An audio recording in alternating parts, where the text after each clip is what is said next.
Hello friends, we all know that what chikki is. We have eaten it so many times, but actually we wanted to know how it is prepared and what are the operations followed by the Maganlal chikki. So we decided to visit the Lonavala plant of Maganlal. We had an impression in our mind that as Maganlal has a big brand name, so as the factory would be also huge. But we were astonished to see that actually that factory was a small unit which prepared only chikkis. The jellies and the fudges were prepared at another plant.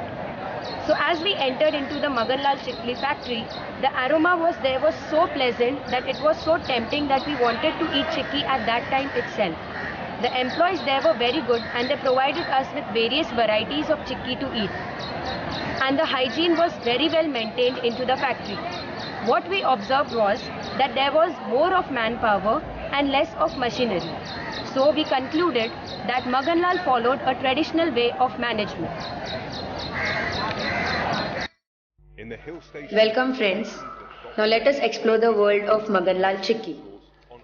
This is the internal view of factory of Maganlal. It is basically a small medium scale enterprise. Now what is chikki? Chikki is a sticky mix of fruit and nuts.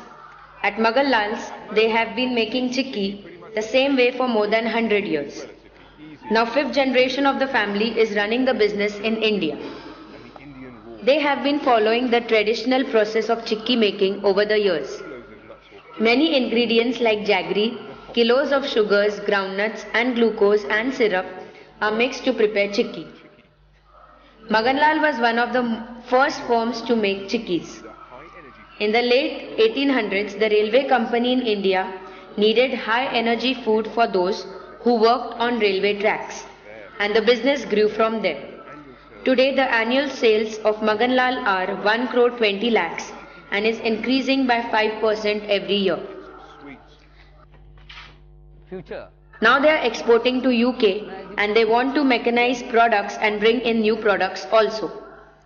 Though Maganlal has almost 50 competitors, the major ones are Purohit and A1, but Maganlal is a cottage industry for more than 100 years, which gives it an competitive. A person cannot eat 250 grams of chikki.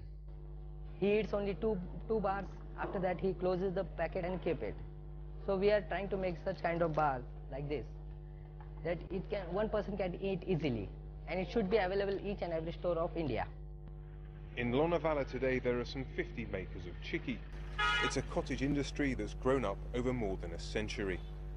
The companies hope this tradition will give them an edge in an increasingly competitive market and keep the tourists coming back almost as much as the landscape. So I hope that you all must have got a clear idea regarding the operations of Maganlal Enterprise and their future plans. Yeah, we actually got that, and when we were returning back, we decided to visit some chikki outlets, and the demand there for Maganlal chikki was huge.